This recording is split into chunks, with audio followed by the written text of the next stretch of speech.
Hello guys, good afternoon. Friday na naman guys ngayon.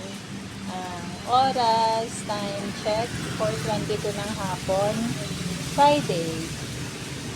Fiesta na sa amin dito guys, bukas parade. Ang gagawin ko ngayon guys kasi, tingnan nyo itong Purple Delight ko at saka si Heart Delight. Diba? Tingnan niyo yung tsura ni Heart Delight ngayon. Hindi na siya heart. Delight na lang. Ayan o. Naging leggy na siya. O, tapos yung mga Purple Delight niya sa palibot niya, ang katangkad na rin, leggy na rin sila. Pero may mga leaf ko pa ako sa baba, guys. Ayan o. Yung iba, malalaki na. Yung iba, maliliit pa. Ayan. Kaya, putulin na lang natin siya, guys. Kasi tatangkad na yan. Para naman, hindi siya pangit tingnan. Magtutumbahan na yan. Para sa pagdating ng tag-ulan, okay na siya, guys. Ayan. Okay na sila. Kaya, putulin natin na lang sila para ma-itropa pa natin. Dami na naman ang mga purples natin, guys. Ayan. May gunting ako dito. Ayan, guys. Mailipya pa na naman natin sila. At saka, ayan. Itropa din natin yung tap-tap niya. Ayan, may bilaw tayo dyan ng plastic. Para mapaglagyan natin ng cuttings. Ayan o. Pangit na kasi guys. Hindi siya lush tingnan. Pero gusto kong ilagay lang din dito yung mga ano niya.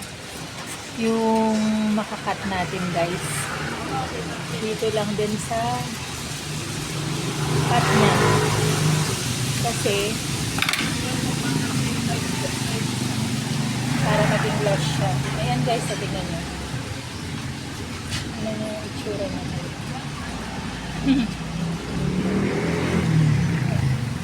Sensya na kayo guys sa mga nagdadaan. Ayan. Bukas kasi maaga ang parada guys. So, ipapasok ko sana yung mga succulent sa likod. Ayan yung mga succulent natin dyan sa harap. Kasi madali ng mga tao bukas. After naman ng parada guys, wala na rin naman tao. Kunti na rin ang tao guys. Kaya, ayan. Ay! Lag. Dadami na naman ng ano. Purple Delight natin guys.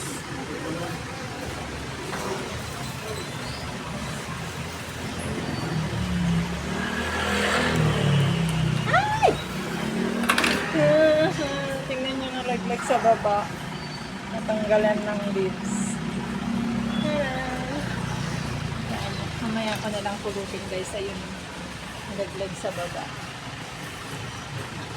Ayan.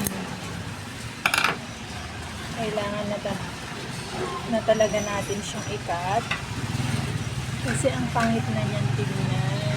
Pati guys yung ano, Aron Pay. Isusunod ko na rin siya na ikakat guys. Nandun yung Aron Pay natin. Yung dalawang cut natin ng Aron Pay. Ay!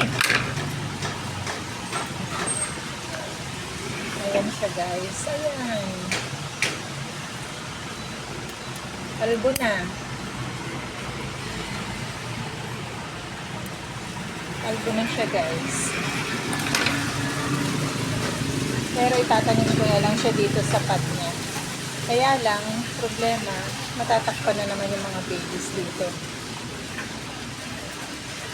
Matatakpan sila guys. Ito kayang ano, itong Heart Delight kaya guys. Itropa ko din kaya. No. Tanggalan, ay ikat ko. Ngayon, matignan niyo yung pangit niyang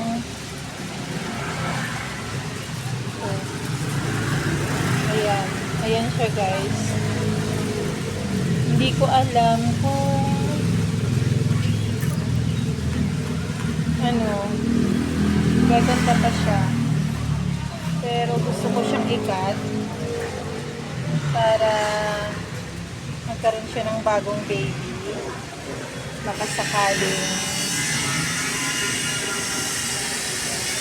mabigyan niya tayo ng 2 or 3 pops. Kasi sa niya, sa lips niya guys, hindi pa ako nakabuhay ng pops niya sa lips guys. Parang ayaw niya. Baka pag through sa cuttings, pwede. Ayan guys, may mga natanggal na lips sa gitnang kamay ko. Ayan, paano kaya? Cut natin guys. So, pero magiging kalbo na siya. Kaya sa naman sa ganyan, matatakpan naman pero kasi lalagay ko dyan yung cuttings ng Purple Delight. Kaya, cut na natin guys para maipropa natin. See? Heart Delight. Charan! Huwag kang magtatampo. Huwag kang magtatampo ha. Ayan na siya. Cut na natin guys. At tingnan nyo naman, kalbo na. Kalbo na siya guys. Ayan. Pero don't worry. Gaganda rin yan. The soonest. Ayan. Ayan na yung mga lips. Oh, ang dami na rin dito pa dito oh. Na ay ayan guys oh. Parang Heart Delight to guys. Tingnan nyo oh. Parang lip pro pa to ng Heart Delight. Ayan guys. Isa data dito mawag tatay. Ay, Tanggalan natin yung mga dahon.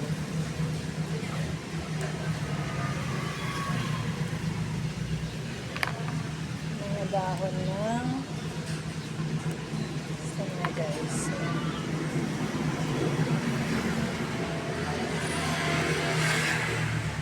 Ayun o, para laki din yung mga nandito na pops ng mga leaf. Ayan, tignan nyo ang papaya. Kasi natatakpan siya guys. Ayan. Pero kapag nilagay natin yung top cut, hindi ganun din no. Matatakpan din sila. Pero okay lang siguro. Ayan sila guys. Ayan. Kasi need na nilang ikat dahil nga leggy na para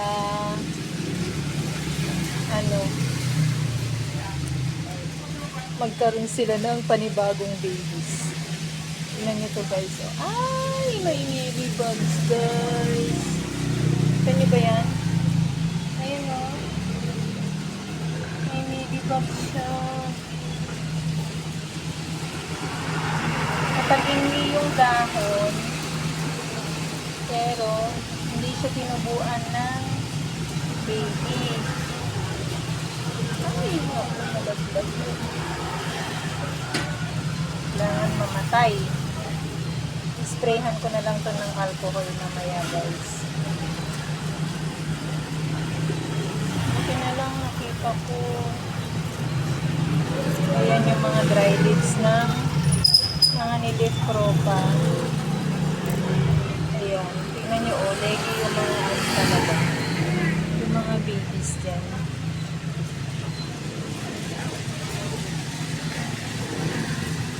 Kasi natatakpan na sila. Tapos kahit nandito sila sa harap guys, hindi pa rin sapat yung sunlight na nare-receive nila. Kasi Ganyan, naglilegi sila. Kaya, hindi ko ma-achieve yung pagka-compact ng mga rosette nila. Dahil kulang talaga sa sunlight, guys. Kaso wala kang magawa dahil wala naman ako mapaglagyan sa kanilang iba. Ngayon guys, yung mga nakat natin. Ito si Heart Delight. Yan si Heart Delight. Tapos ito. 1, 2, 3, 4, 5, 6, 7, 8, 9, 10. 10. Tapos may iniwan akong isa guys. Cut ko na rin kaya. Maliit pa naman siya. Cut ko na rin. Para pare-pareho sila. Sabay-sabay sila.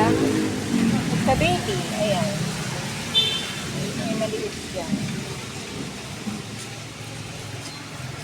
Nasira yung lips niya. Magunting. Ewan ko kung magkaka-baby pa yun. Ayan. Halo-haloan na sila ng acacia leaves. Yan. Bago yung mga dahon ng mga acacia ngayon guys. Alam niyo ba dito pag bago yung mga dahon ng mga acacia.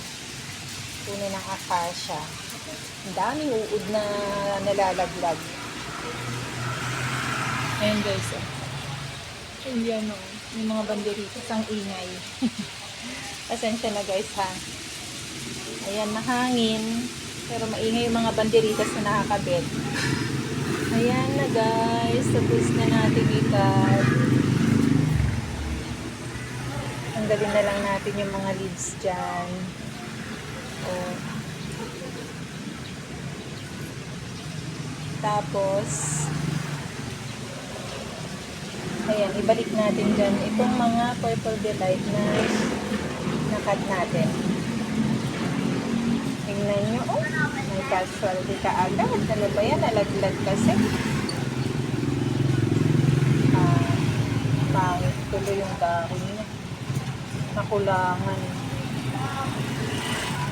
Hirap naman tanggalin ng leaves niya. Pero masyadong mahaba guys yung stem, no? Kaya kailangan bawasan din yung stem niya. Bawasan din natin guys yung stem para hindi siya masyadong mahaba.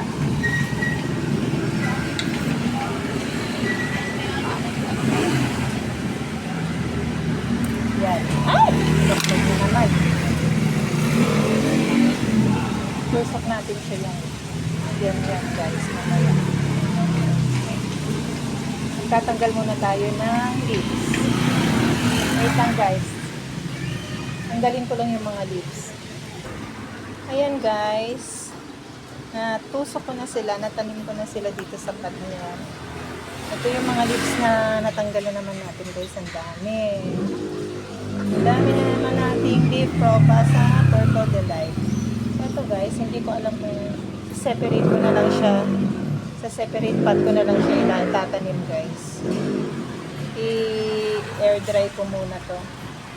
Kasi baka